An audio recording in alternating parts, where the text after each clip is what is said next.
Hello everyone. Welcome to Espresso Talk Today. My name is Hans and thank you for joining us. Happy Black History Month. We are continuing with our story, our true story, about the history of African Americans called Sankofa and African American Saga. Last week, we heard part 2, which began with the Middle Passage and ended with the abolition of slavery. Today, we will hear part 3 of this epic story about what happened after slavery was abolished.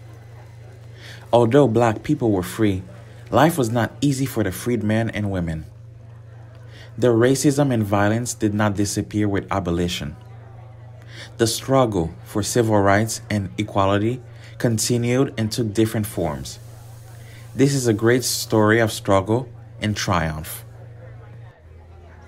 We are happy that you're joining us this week and hope that you will join us every Friday this month as we progress to the 5 parts of this great story. Robin will present today's show. Now, sit back, relax, and let's listen in. Hi, this is Robin, co-founder and host of the Espresso Talk Today podcast show. We are so glad that you are joining us for this epic story, Sankofa, an African American saga. It's an original story, and we think you're going to enjoy it. Let's get straight to it. In the second part of our story, captured and enslaved Africans have been forced to endure the terrible Middle Passage. Many died, and countless numbers, we'll never know the number, died during that voyage. Those that survived the passage were forced into a life of slavery. Although the new country had been founded on the principle that all men are created equal, the institution of African slavery lasted for nearly 250 years. They fought enslavement, escaped enslavement, and joined by Northern-based white Americans, worked to abolish the institution of slavery. Southern white Americans, who had amassed unimaginable fortunes on slavery and who believed in the inherent inferiority of Black people, fought to maintain the institution. A civil war had ensued. The 16th President of the United States, Abraham Lincoln, in his famous address at Gettysburg, Pennsylvania, told an audience in 1863, 77 years ago, our fathers brought forth on this continent a new nation, conceived in liberty and dedicated to the proposition that all men are created equal. Southern white Americans disagreed. They had amassed huge fortunes from slavery, and their wealth had allowed them to gain political power in the government. They insisted that their system of human enslavement, which had allowed them to become wealthy, was the right one. As South Carolina Senator and enslaver James Henry Hammond put it, I repudiate as ridiculously absurd that much lauded but nowhere accredited dogma that all men are created equal. During the Civil War, the rich enslavers of the Confederate States were supported by the Confederacy's Vice President, Alexander Stephens, who propounded the great truth that men were not created equal and that the great physical, philosophical, and moral truth was that there was a superior race. And the Confederate States fought to preserve slavery and other measures that supported the superior race. But the Union of Free States continued to fight that this nation under God shall have a new birth of freedom, and that the government of the people, by the people, and for the people shall not perish from the earth. And it did not. The free states of the North won the Civil War. Slavery was abolished throughout the land, and the time to build the nation based on the principle that all men are created equal was at hand. This is where our saga continues.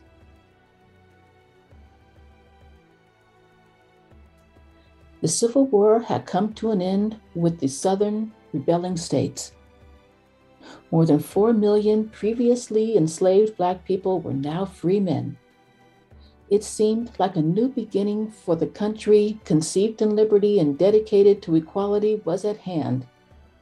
The next step in the process was to reconstruct the country and make this reconstruction as smooth and efficient as possible. But this would not be an easy task. Centuries of having the institution of slavery, inequality, and racism was embedded into the country and into the minds of many people. Discriminatory laws have been established. White supremacist customs have been created. Racist beliefs and attitudes were deeply ingrained in the minds of many white Americans throughout the country. Even though the Civil War had ended, it did not immediately change anyone's beliefs, nor many of the customs. Many of the white supremacist laws were kept, but altered. This led to the creation of Black codes in the South. These were a set of laws that were designed to restrict what Black Americans could and could not do in the workforce and in society. The goal was to restrict former enslaved Blacks so that they would have no other choice but to go back to work for their enslavers. These Black codes angered people in the North.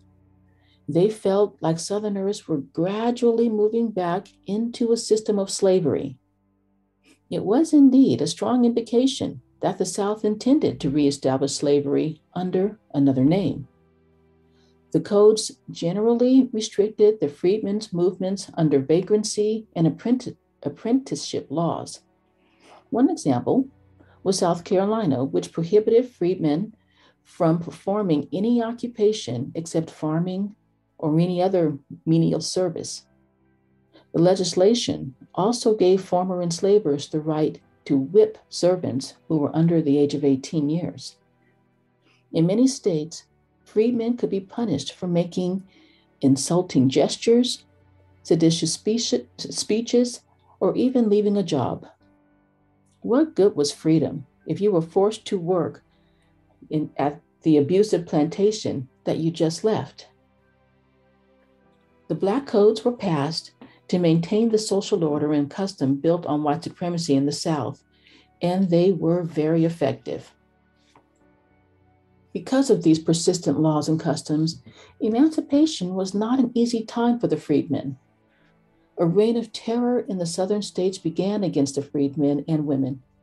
Violence, torture, rape, and murder were rampant against the Black freedmen and women.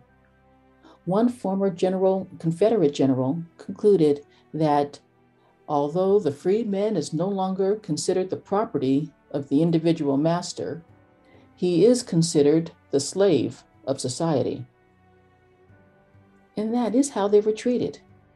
Hundreds of freedmen and women were massacred and lynched by mobs, or they were re-enslaved through long prison sentences, hard labor, and chain gangs. Although slavery had been abolished, the nation was neither free nor equal. More work was needed. The federal government was needed. However, President Lincoln had just been killed as the Civil War ended. President Lincoln's vice president, Andrew Johnson, a former enslaver from North Carolina, was committed to maintaining the Union, but he was not committed to equality for the Black freedmen and women. This made the United States government realize that Reconstruction needed to be more aggressive to keep the country from sliding back into slavery. To push for equality, the United States government passed what became known as the Reconstruction Act. Congress enacted 2 new amendments to the United States Constitution that protected the rights of Black Americans, the 14th Amendment and the 15th Amendment. These important amendments would later be used to also protect the rights of women, disabled people, members of the LGBTQ community, and many others.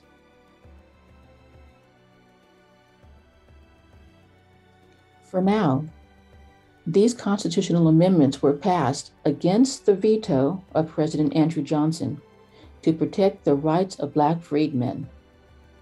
The 14th Amendment read in part, "No state shall make or enforce any law which shall abridge the privileges or immunities of citizens of the United States, nor shall any state deprive any person of life, liberty, or property without due process of law, nor deny to any person within its jurisdiction the equal protection of the laws."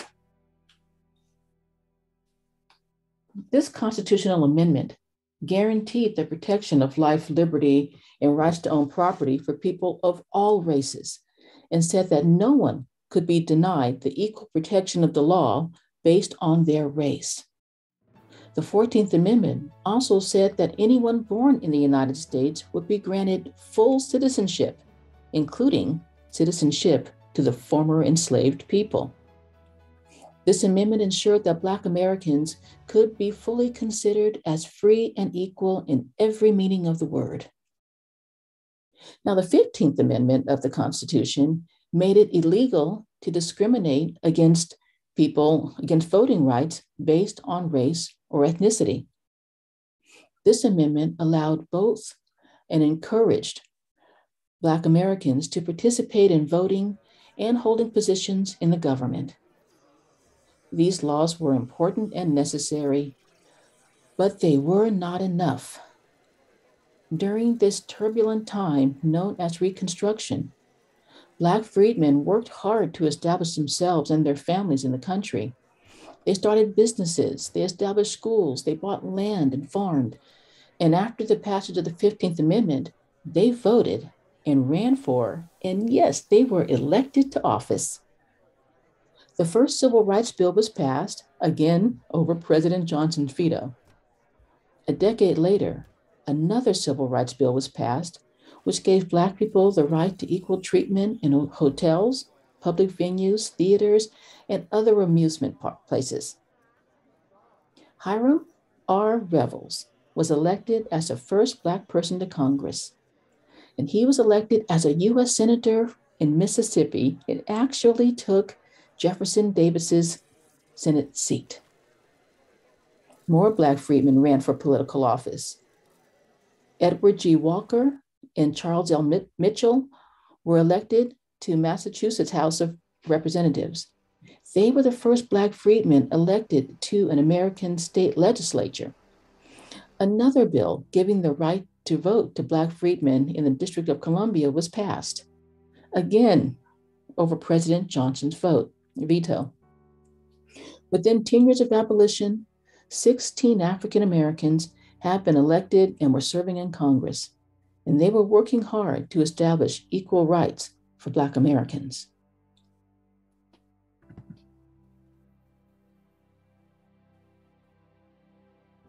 This Reconstruction period, even though it was turbulent, saw more progress for Black Americans. The Freedmen's Bank was open. It had already been chartered by President Lincoln. This bank was created to empower the Black freedmen, many of whom were farmers or owned other businesses. It helped thousands of Black Americans to buy land and start businesses. Sadly, though, the bank would close 20 years later with a lot of the Black freedmen's money. But during that time, it was a real help to many of the struggling Black farmers. Black universities were open. Fisk University in Nashville, Tennessee, Morehouse University in Atlanta, Howard University in Washington, D.C., Talladega College in Alabama, Atlanta University, Hampton Institute in Virginia, and of course, Tuskegee in Alabama. For a moment, things were moving upwards again. The ideal America that the 14th and 15th Amendments set up was looking like it might be a reality. But yet again, attempts at equality were opposed by white racists who wanted to keep the system of white supremacy. And they were a powerful group. They pushed back with terror and violence. Violent crimes were targeted against Black Americans at this time in huge numbers. There was also a rise in the number of hate groups, including the Ku Klux Klan, that promoted racist ideology and wanted to terrorize, and did terrorize, Black Americans. Founded in Louisiana, the Knights of White Camellia was another secret white supremacist group committed to violence and terror. This pushback attitude even made its way into the government, leading to the creation of the Jim Crow laws in the South.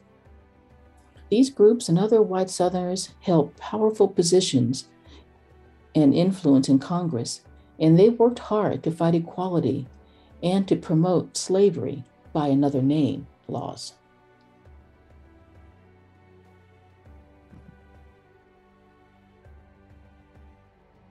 Segregation, or Jim Crow, became the law and custom throughout the country, primarily in the southern states. However, many northern states also maintained a system of segregation that mirrored the southern states. Segregation in housing was rampant. The Jim Crow laws were essentially an updated version of the Black codes. They were laws that led to the same result, but were considered legal under the Constitution. Jim Crow laws also allowed segregation based on race to occur legally. Black children were forced to attend separate schools. Buses had designated seats for Blacks in the back of the bus. There were whites-only bathrooms and bathrooms for coloreds. And there were even neighborhoods that prohibited any freedmen from being able to buy homes there. And that happened in the North and South. Under Jim Crow, everything was allowed to be segregated by race. But how were these laws possible to exist, allowed to exist after the 14th and 15th Amendments were passed? What happened to equal protection under the law? The answer was in a loophole. People claimed that Jim Crow laws did not violate the rights of Black Americans. They only separated the races. Separate and equal was the argument that supported segregation. Black Americans fought these laws, but there was little support from the federal government, and Jim Crow was allowed to stand as law and custom. They quickly spread throughout the South, offering a legally allowable way to express and maintain white supremacy. These laws even made their way into the northern states. It was said that Chicago was the most segregated city in America. And even though voting discrimination was illegal, Jim Crow even made it possible to legally suppress Black votes through the poll tax, residency requirements, and grandfather clauses. These laws were later struck down by the Supreme Court, but Black people would not get any real voting power until the hard-fought passage of the Voting Rights Act nearly 50 years later. It was almost as if the 14th and 15th Amendments didn't exist for almost 100 years. Many, in fact, most Black Americans refused to accept these inhumanities and injustices. Black people have been fighting for civil rights during slavery, but the work also extended into Reconstruction and the post-Reconstruction periods. Black people made progress, but sometimes lost it. Everything gained had been fought for, organized for, demanded, and even died for. But the work was far from over, and Black people showed that the work would continue until justice and equality were real and extended to all people. This would be a long process. Although Black Americans desired equality and civil rights, there was no strong consensus about how to achieve these rights, even among the freedmen or the formerly enslaved Black people. Frederick Douglass had been the leader in previous times, and he had worked tirelessly, using many different approaches within and outside the system. He worked as a diplomat, orator, and writer. Mr. Douglass also worked with Harriet Tubman, who had helped enslaved Black people to escape. He worked with the Underground Railroad, and even worked with John Brown, who had led a raid on Harper's Ferry.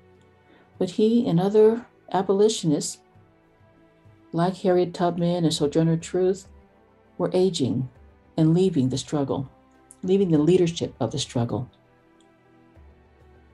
Others would take the lead in this long struggle for equality and civil rights. And this is where today's story ends. But the story is definitely not over. In fact, it's far from over. And join us next week to meet the new leadership of the early civil rights movement. Learn about conflict that arose within the leadership, how it was resolved, and how the movement itself evolved. You know, even after the Civil War, the country remained in conflict. Abraham Lincoln's vision that this nation under God shall have a birth of freedom, a new birth of freedom, and that government of the people, by the people, and for the people shall not perish from this earth. Well, that country was in danger. And 60 years later, W.E.B. Du Bois, whom we will meet in the next part, powerfully identified that a system cannot fail those whom it was never meant to protect. That's something to think about. The time had come for real change. We end this part of the saga with a poem by Paul Laurence Dunbar. He was born in 1872 to parents who had been formerly enslaved in Kentucky. Paul Laurence Dunbar was a leading and influential poet in the 1890s. In fact, in 1895, he published the following poem, We Wear the Mask, which is read now by Hans Hippolyte. We wear the mask. We wear the mask that grins and lies. It hides our cheeks and shades our eyes. This debt we pay to human guile.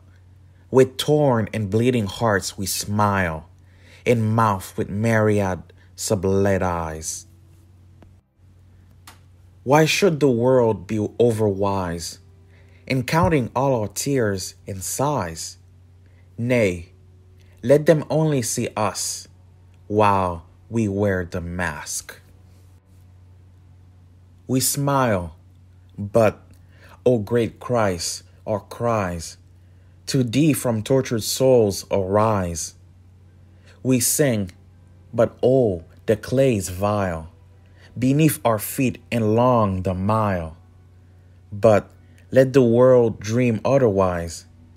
We wear the mask. By Paul Laurence Dunbar, 1895. La lucha continua. The struggle continues. We hope that you enjoyed the third part of our Black History Month story, Sankofa, an African American Saga. This story was important to us because, in addition to fighting for equality, it also showed the freedmen and women establishing successful communities and universities. This information is not often taught in schools or found in textbooks. But it's all true, and it needs to be remembered and acknowledged. The Espresso Talk Today team is interested in hearing from you about this story and what you are doing or what you are learning during Black History Month. We hope that you will share your thoughts, comments, and questions with us at team@expressotalktoday.com. And if you enjoyed this podcast show, please tell your friends about Espresso Talk Today. They just might enjoy this podcast and this story too. And if you enjoyed this information, you might also want to join us on Clubhouse beginning in March to hear more information and to participate in our uncommon conversations. But more information on that later. We look forward to having you again with us next week for part 4 of Sankofa, an African American Saga. The story continues with Black Americans fighting for the right to vote, organizing iconic marches and protest movements, and gaining political and economic power. There is so much to this story. We hope that you will join us. Ciao!